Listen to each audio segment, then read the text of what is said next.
Yeah, feeling good. Like you said, I had a good start a couple weeks ago in Dallas. Got some good rest at home last week, so yeah, excited for the week to get started this week, and then yeah. That's great. We'll open it up for questions now, starting with Jim right here on 3. Scottie, how much have you practiced today? What have you seen of the course, and how uncomfortable is it if you don't get a full Tuesday, Wednesday of practice going into a major? It doesn't really matter that much. I mean, I think a lot of times at majors you can almost over-prepare. So coming in this week, making sure you're rested. It's a big golf course, and it's pretty wet out there, but the greens are still staying pretty firm. You know, they're still fairly new, and when you get that new Bermuda, the greens can stay firm, and so golf course will play long, but it should be a good test. Up here to Jay on 13. Scottie, you've got 4 top 8 finishes in your last 5 PGAs, but you haven't put it over the line. Is there anything you could point to specific with this tournament, or is it just a case of things not working out at the right time? I'm not sure I totally understand the question. Oh, just winning the PGA as opposed to the Masters, or you've had a little more struggles here than at Augusta. Like, why haven't I won here? Is that what you're saying? Yeah, it's a long way of saying that. Yeah. I mean, yeah, like you said, just a couple shots here and there. You know, I was close at Oak Hill the year Brooks won. That was as close as I remember being to winning this tournament. But I mean, it's a good golf tournament. You know, we're always playing a great golf course, and same thing this week, another really good golf course, and should be a good test of golf. And I'm looking forward to getting the week going. We'll go over to James on 9, please. Scottie, you mentioned last year that you were sort of hoping to do a better job of maintaining your rest throughout the season. I'm wondering how you feel like you're doing as a calendar flips to mid-May. Yeah, doing pretty good. I got that extra month off to start the year. Yeah, I think a lot of it is managing my schedule week to week, and managing the stuff I do day to day. You know, I'm a guy that loves. I really do love to practice, and a lot of times when you get to a great golf course like this, and the practice facilities are really nice, and there's a lot of space for us to be able to do our work. It can be, really exciting to go out and practice, and so I kind of got to manage myself. It's similar to an Augusta type week where when you get to Augusta National, you just want to spend all day there, and got to really manage the way I do things, and most of my prep work is done at home, and then when I show up here at a tournament, I feel like I'm ready to go, and most of it's just getting used to the golf course, getting used to the bunkers and greens and stuff like that. Did you feel like when you were feeling that fatigue at the end of the season, did you feel like that was more mental or physical? I mean, probably more mental for sure. I think last year obviously was a great year, and it was I would be tired for a variety of reasons at the end of the year. But like I said, it was a ton of fun. I wouldn't trade it for anything. It was having that mental fatigue from being in contention a lot, I think is great. And I was able to finish off the year the right way last year, and so I definitely have a lot of good memories from last year that I can lean on for sure. Go to Mike 12, followed by Mike 15.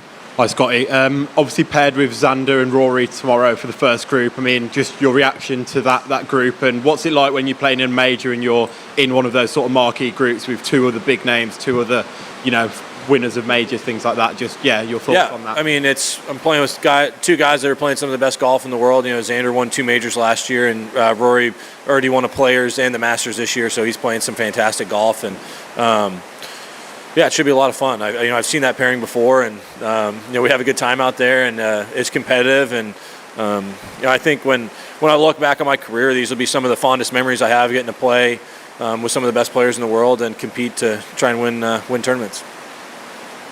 You've talked a lot about being present in each tournament and not thinking about how you played the year before. You've mentioned we all start at even par coming into the week.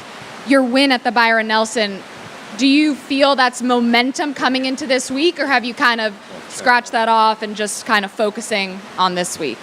Yeah, I think there's definitely a balance there. It'd be silly to say that I can't ride the positive momentum from a good week like that. To finish off that tournament the way I did and have it not really be too close on the back 9. I played some really nice golf, and I talked a little bit about how I felt like my game was trending, and so it was nice to see some results from a lot of hard work to start the year, and I feel like my game's in a good spot, and so I think it'd be silly to say I can't ride a little bit of that momentum going into this tournament. What were some of those things that you felt were trending? Well, I just felt like my swing was coming around. Felt like my ball striking maybe held me back a little bit at the beginning of the year, and I kept the ball. I drove it really nice last week at the Byron and hit some really good iron shots, and was able to give myself a lot of looks around that golf course, what you need to do, and was able to hold some putts as well. Alan on 2. Scottie, Rory was pretty candid last year, even the start of this year, that your excellent play was a motivator for him. And when you see what he's done these first 4 months, does that give you a little fire?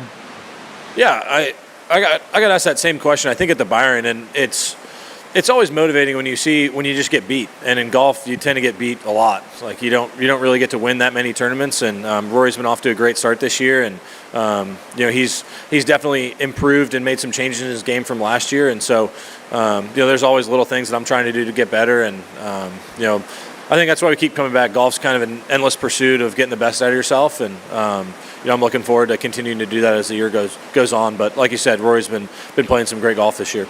Just to see it tangibly, how much it meant to win the career Grand Slam and the outpouring that surrounded that, does that bring it into focus for you a little bit more as a goal? I don't really set those types of goals for myself. I have some dreams and aspirations that I think about, but I've always been at my best when I stay in the present. That's what works really well for me. You have certain guys that'll write down a bunch of goals at the beginning of the year, and that's what motivates them. But for me, I do my best when I stay in the present. But it was really cool to see Rory be able to finish that off and to be there for that moment. He's a good buddy of mine out here, and so I was very happy for him. And that tournament and having to answer each year, for a guy that's had one of the best careers in the history of the game, for him to sit in here, week in, week out, and have to be asked about one single golf tournament, I'm sure it can be a bit frustrating. And I'm sure that's why there was so much emotion coming out of him. And I mean, it takes a lifetime of work to be able to even have a chance to win major championships, let alone win all 4 of them. And so, it's pretty cool to see. Up here to Shane on 14. Hey, Scottie, I've been asking everybody this, and you've gotten a couple shout-outs in the process. A little bit of a hypothetical. Looking at driving, putting, approach around the green, if you were forced to trade one element of your game with any player currently playing, what part of the game would it be, and who would you switch it with? Who would I trade? Yeah, so let's say, I would trade approaches or putting with this person if you were forced to. Not, you may choose not to, but if you had to. I mean, so today I played a practice round with Sam Burns, and I remember when we played the President's Cup here in 2022, it was like he was putting to a hole that was the size of a basketball hoop. And so I do a lot of practice rounds with Sam, and he's a tremendous putter. I would trade that with him. I think in our game, there's always little things that I look at in people's games that I can improve on. Like, you look at a guy like Rory. I mean, you'd be hard pressed to find anybody that drove the ball better than he has in the history of the game. He might be the best driver of the ball that we've ever seen. I mean, you had a guy like Tiger had a ton of speed, but Rory just has the accuracy is what sets him apart too. Not only does he hit it really far, he hits it really straight.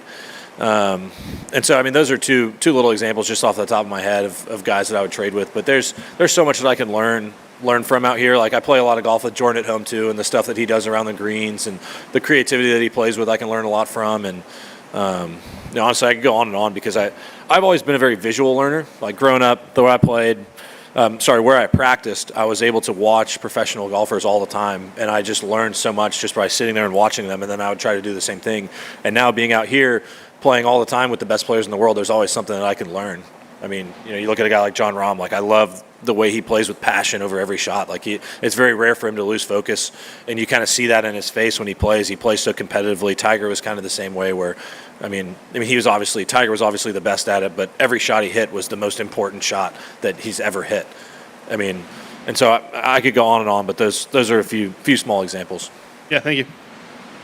Dan on 5. You're one of the few guys who hasn't played this course in recent years. I know you played the President's Cup here, but I know last year I think it was you had the baby coming. But do you feel like you're sort of learning it for the first time, and what are your impressions? No, I mean, when you play the President's Cup here, you play so many rounds. I mean, I played 4 competitive rounds and a bunch of practice rounds, and so getting to know the course, I mean, I kind of knew what to expect coming in, with the rough and the way the greens are, and most of it's just getting used to the bunkers and I guess getting used to the rough, stuff like that. And so I don't feel like I'm playing any sort of catch-up getting ready for the week. Up here to 11. Scottie, when a course that's already big like this one takes on this much water as it has in a short period of time, do you have to change anything about your mindset, your bag setup, or anything going into this week as you prepare?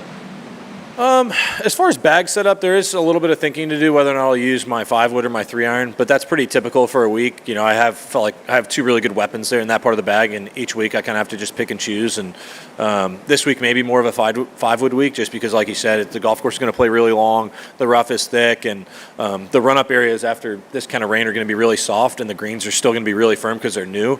So you have to be able to land the ball on the green.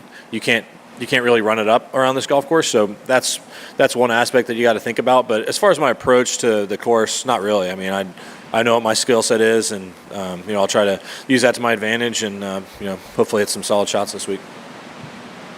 Ron on 6. Scottie, the last 3 holes here obviously get a lot of attention for the difficulty.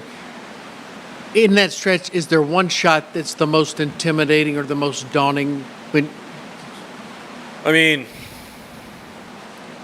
I think the only shot you could really consider where you don't have to be super focused on is a drive on 16. I mean, the fairway's pretty wide and the hole's pretty long, and you're really trying to get it down there as far as you can into the fairway. But after that, I mean, the approach shot into 16 is really tough. The tee shot on 17 is really tough, and then you got 2 really challenging shots on 18 with the water on the left side. So there's no real breathers in that stretch of holes, and should make for a fun finish.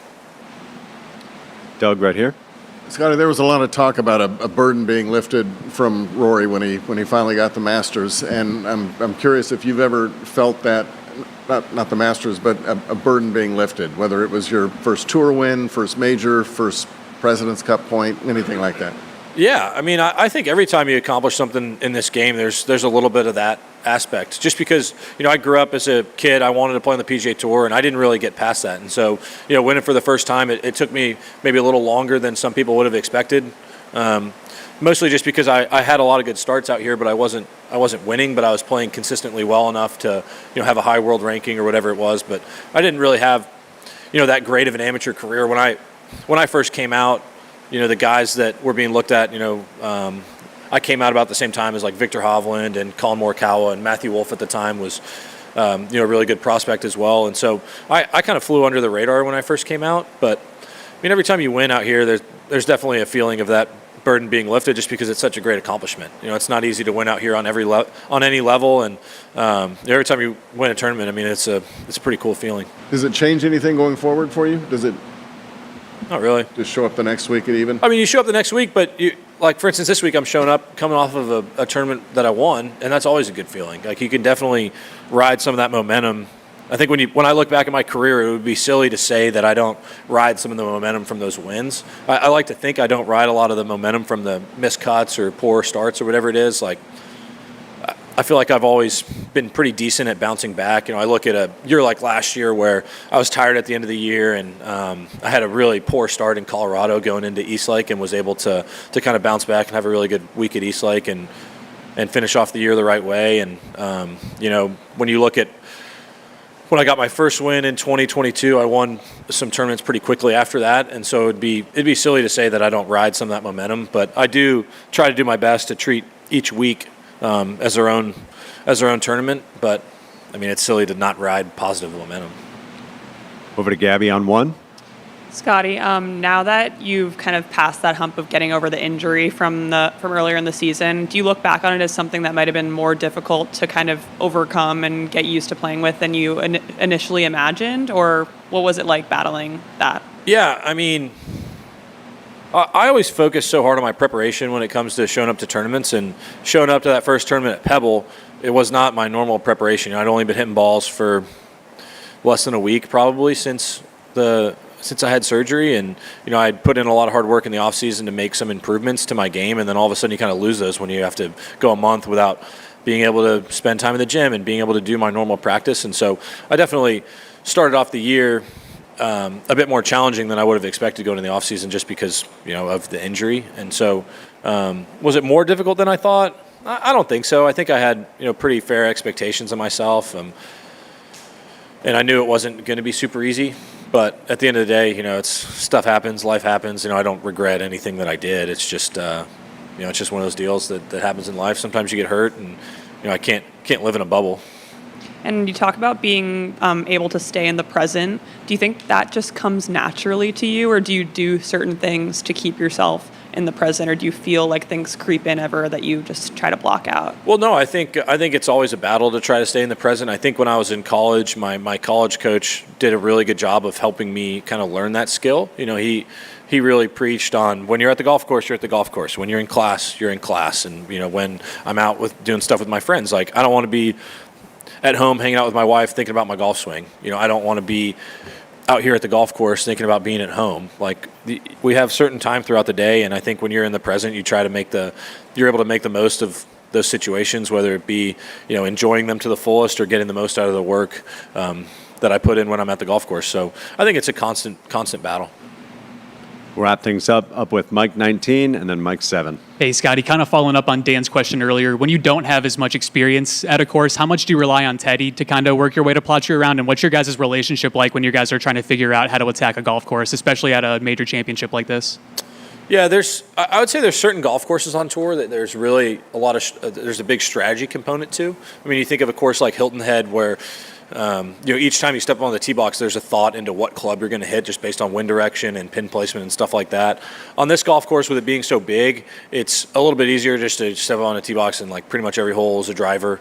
Outside of that, off the tee, there's not really a bunch of strategy stuff you can do, but I rely very heavily on Teddy week to week. I mean, he does all the prep work on the golf courses, and yeah, I've played him time to time, or year after year, but at the end of the day, like Teddy is the guy that I listen to. He knows where the good spots are. He knows where the bad spots are. And, one year we come to a golf course and the rough may be light over a green in a certain area and the pitch shot's really easy. And then the next year we come back and for some reason the grass is totally different and now it's a really hard shot. And so Teddy is the one that does all that prep work for me, and I rely on him pretty heavily week to week. I know you said there's not much you have to think about for this course when you're not on the tee, but well, or when you're off the tee, just off the tee specifically. I mean, it's pretty much a driver on each hole, and that's pretty much it. What hole do you have to put the most thought into for how to attack it here? I'd say probably that drivable one on the back. I think it's 14 or 15. 14. I would say depending on the pin position, that would be the one that takes the most thought. But most of the other holes off the tee, I mean, you're just trying to get the ball in the fairway really, and get the ball in the fairway probably as far as you can down there, just so you can have a shorter club into the firm greens. And I think going into the greens will be a lot of strategy, especially as they firm up, just based on what pins you're able to attack and where your misses are supposed to be. I think there'll be a lot of strategy. I think going into the greens, just not as much off the tee. Alex? Yep. Hey, Scottie.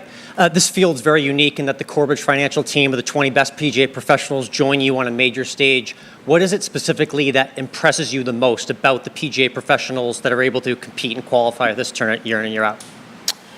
Yeah, I mean, it's a lot of fun to have those guys in this tournament. I think the PGA pros do a lot for the game of golf, running tournaments all over the country, teaching people all over the country, and it's a huge organization, and then they do a lot for our game. So it's really fun to have the guys here for a week and play and compete. And I mean, it seems like each year you see a couple of them make the cut, and some of them definitely have the game to be out here. It just may not be the lifestyle that they want. And like I said, they're very important to the game of golf. So it's good for us to have them out here for a week.